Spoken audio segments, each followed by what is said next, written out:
3 astuces pour augmenter ton énergie en prenant ta place, c'est le thème de cette première vidéo de l'année 2022. Bonjour à toutes et à tous, ici Sarah Zerbib, plaisirologue. Je suis ravie de vous retrouver dans une nouvelle vidéo où on va parler de comment prendre sa place. Comment prendre ta place dans ta vie, dans ton environnement, dans le monde. C'est vraiment le sujet que je souhaitais aborder en ce début d'année. Est-ce que parfois tu as la sensation d'être un peu comme le témoin de ta vie ou d'avoir cette sensation d'être un peu à la place du passager et non pas du conducteur et peut-être en résultant te sentir bloqué, te sentir peut-être dans la stagnation? Est-ce que c'est des ressentis que tu expérimentes? Et surtout avec ce début d'année, peut-être tu t'es lancé des résolutions, tu souhaites vraiment avancer là-dessus, progresser et justement être dans l'expansion, prendre toute ta place. Déjà, dis-moi dans les commentaires si c'est quelque chose qui fait sens pour toi. Et on ne va pas perdre plus de temps, je vais te donner 3 astuces sur comment prendre ta place et du coup augmenter ton énergie. Parce que quand tu es dans ta place, dans ta juste place, ton énergie elle est plus fluide, tes actions se font de manière beaucoup plus alignée sans être dans la perfection ou une volonté de contrôle. En tout cas, il y a quelque chose qui circule plus et du coup plus de légèreté, plus d'épanouissement. Le premier conseil que j'ai envie de te partager dans cette vidéo, c'est de commencer à utiliser systématiquement le je. Le jeu J-E. Donc en fait, de te mettre en place de sujet parce que je constate qu'il y a encore beaucoup de personnes, hommes et femmes, tout genre confondu, qui peuvent avoir tendance à dire on a fait ça ou il s'est passé ça, donc d'avoir une utilisation d'un sujet impersonnel, le il, le on, sans s'engager finalement, ou parler du groupe, peut-être du groupe d'amis, de la famille, d'un corps professionnel, mais pas tant du je pense ça, je ressens ça, je souhaite ça. Parce que dès lors que tu vas utiliser le je, tu vas t'engager et du coup tu vas créer de la place pour toi, pour tes envies, pour tes pensées, pour tes émotions. Tu viens te créer un espace où tu existes. C'est pour ça que le je, il est très important.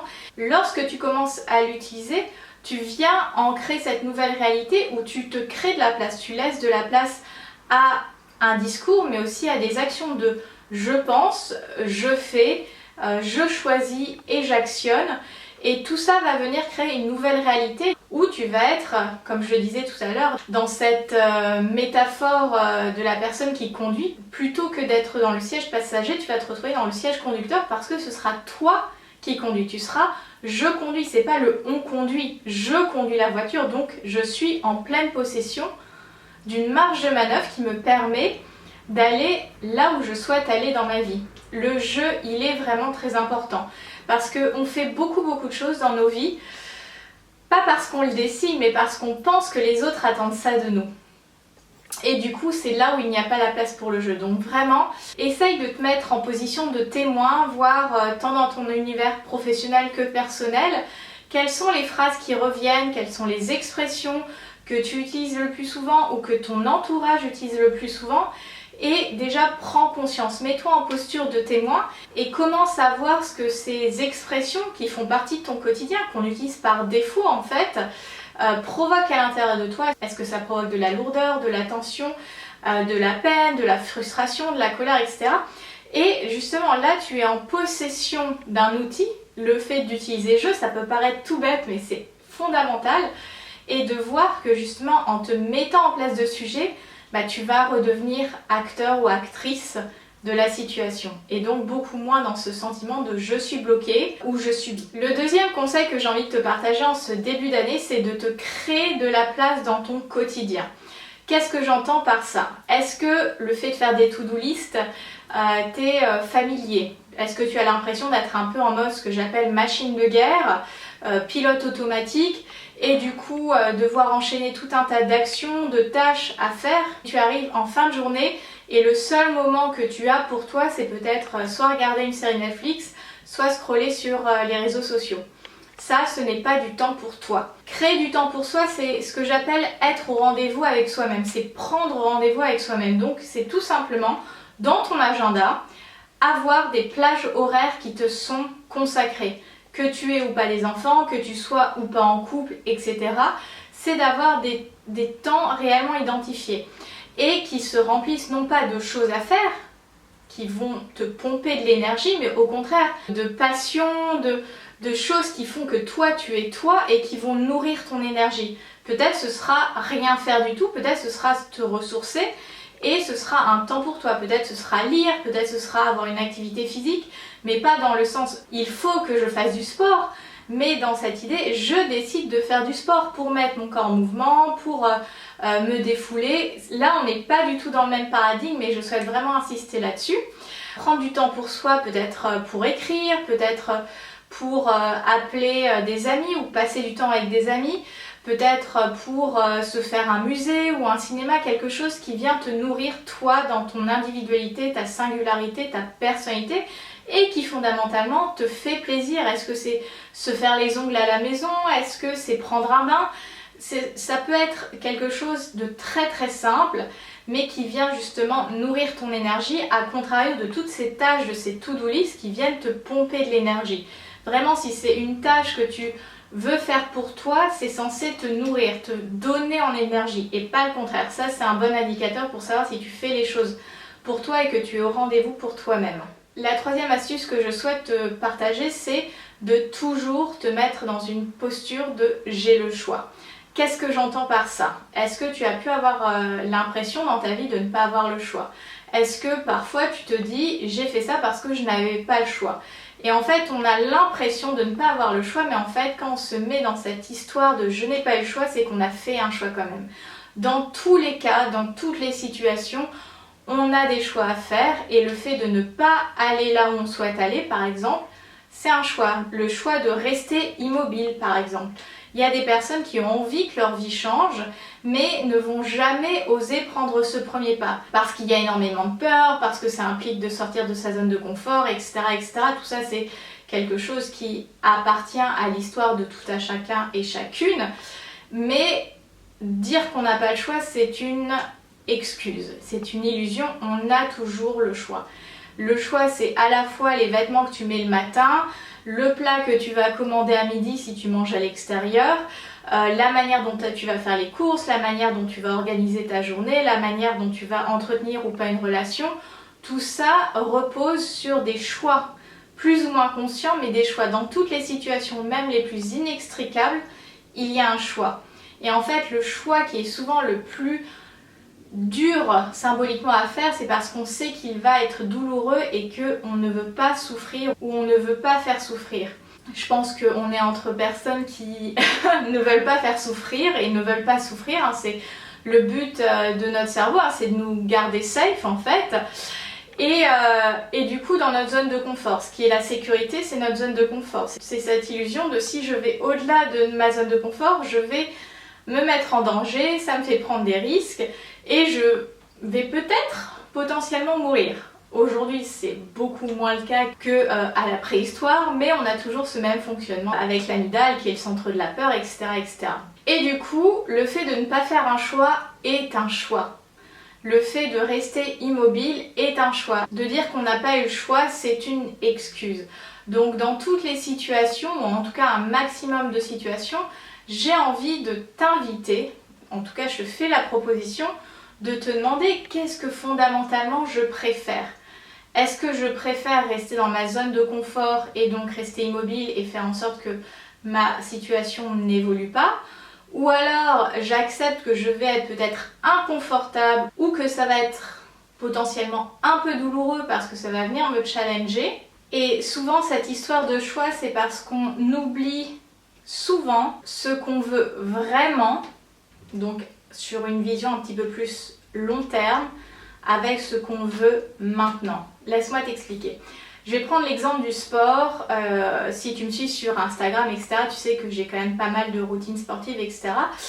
Et je fais partie de ces personnes qui ont besoin de 7 à 8 heures de sommeil.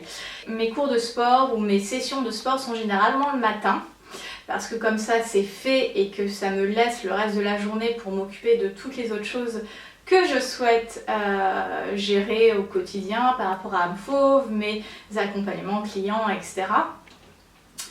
Sauf qu'il y a des soirs où tu sors, tu vas au resto, tu as des anniversaires. Des fois je n'ai pas mon quota de sommeil et je fais le choix pourtant, c'est inconfortable, c'est douloureux, mais je fais le choix pourtant de me lever et de ne jamais louper une séance de sport.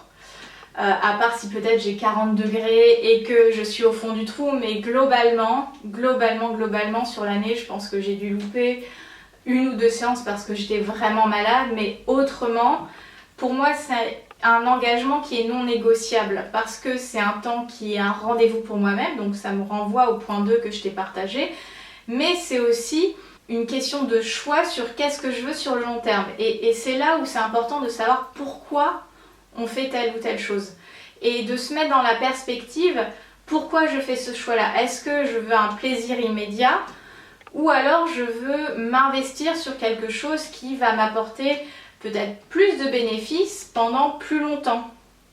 Et moi, mon pourquoi pourquoi je me lève le matin pour aller faire mon sport, que ce soit aller à la piscine, à la Zumba ou même simplement mettre quelque chose de 10 ou 15 minutes sur YouTube, c'est que je veux faire fructifier mon capital de départ, c'est-à-dire que je souhaite entretenir mon corps pour, entre guillemets, bien vieillir. Alors je sais, je suis jeune, mais malgré tout, c'est quelque chose qui m'anime parce que j'ai constaté une réelle différence de cet investissement et de cet engagement que j'ai pris envers mon corps. Même si je n'ai pas mon quota de sommeil, je ne rate jamais une de mes séances de sport et ça c'est un choix. C'est un choix d'être au rendez-vous pour soi-même et faire ce choix continuel chaque jour de ma préférence. Elle tend à être cette personne qui prend soin de son corps et qui va faire ses séances et qui va peut-être faire une sieste du coup dans l'après-midi parce qu'elle n'a pas eu son quota de sommeil pour X ou Y raison. Et c'est de continuellement faire ce choix par rapport à la personne que tu sais vouloir être. C'est pas juste devenir la meilleure version de soi-même. Moi, j'aime pas trop cette expression-là. Je parle plutôt de comment laisser émerger cette version de toi que tu sais avoir là, mais qui est parfois un peu timide, ou qui peut se sentir bloquée, ou qui peut se sentir pas très légitime, ou qui peut se sentir pas très en confiance d'aller là où elle souhaite aller. Et en fait, c'est pas d'attendre d'avoir toutes les planètes alignées, mais c'est de se dire je vais me créer l'opportunité, je vais faire le choix et prendre ce petit pas après ce petit pas pour me rapprocher de cette version que j'ai envie d'éprouver. Moi, ce que je répète souvent à mes clients ou à mes clientes, c'est qu'est-ce que la version de toi, 3 petits points, donc ça c'est un mot qu'on va définir ensemble dans l'accompagnement, ferait à ce moment-là. Et c'est vraiment se questionner quelle est ma préférence sur le long terme entre guillemets et pas juste bah oui c'est sûr que je préférerais rester dans mon lit quand je me suis couchée tard. Bien sûr ça c'est la solution, le choix un peu facile et me lever c'est le choix inconfortable, mais je le fais parce que derrière l'inconfort il y a une raison, un ancrage qui pour moi a énormément de sens et que je ne souhaite pas lâcher parce que c'est trop important pour moi. Donc ça m'amène à la conclusion de si c'est important, on trouve des solutions. Si ce n'est pas important, on trouve des excuses. Et voilà, je souhaitais te faire cette vidéo pour t'inspirer, pour t'amener à mettre les choses en perspective et pour te montrer que tu peux gagner en énergie dès lors que tu prends ta place, dès lors que tu te donnes une vraie voix et que tu portes ta voix. Et il y a souvent une opposition entre ce que tes tripes veulent et ce que ton mental veut. Et ton mental, il veut pas être dérangé. Il va te trouver toujours un tas d'excuses pour ne pas être dérangé. Mais si c'est réellement important, si émotionnellement tu sens que ça monte et que c'est vraiment ça que tu veux faire, c'est de dire au mental, bon ok mon coco, je sais que t'es là, je sais que t'aimes pas trop être dérangé, mais je te tends la main et on va faire ça à deux. T'inquiète, ça va bien se passer. Et voilà, moi des fois j'ai un peu ces discussions intérieures avec moi-même parce que bah forcément, peu importe où tu en es sur ton développement et ta progression personnelle, mais c'est un processus qui est sans fin. Je le partageais en fin d'année en story, ça n'a pas de fin. et c'est continuellement d'œuvrer, ne serait-ce que d'1 millimètre pour se rapprocher de ça. Et cette vidéo, elle veut vraiment t'inviter à voir que tu as toutes les cartes en main, que tu n'as pas besoin d'attendre ci ou ça, que tu peux démarrer maintenant. Et voilà, j'avais envie de te donner cette note d'espoir, que tu as cette marge de manœuvre et que tu peux commencer maintenant. Vraiment, la vie n'attend pas, ta vie n'attend pas, ta vie, la tienne, est précieuse, donc prends-en soin, mesure la chance que tu as d'être là, vivant, vivante, en chair et en os dans ce monde-là, et que tu peux commencer à te créer cette nouvelle expérience matérielle, émotionnelle et corporelle. J'espère que cette vidéo t'aura plu, t'aura inspiré. Si c'est le cas, n'hésite pas à cliquer sur le bouton j'aime et à t'abonner à la chaîne Âme Fauve. Tu retrouveras également en box de description donc les liens pour me suivre sur les réseaux sociaux. Et si tu souhaites réserver ton appel découverte pour en savoir plus sur la méthode ou pour entamer cette transformation et prendre la décision, ce choix d'être cette version libre de toute cage émotionnelle, mentale, corporelle, n'hésite pas à réserver ton appel découverte. Je te souhaite une très bonne journée, prends soin de toi et à très bientôt. Bye!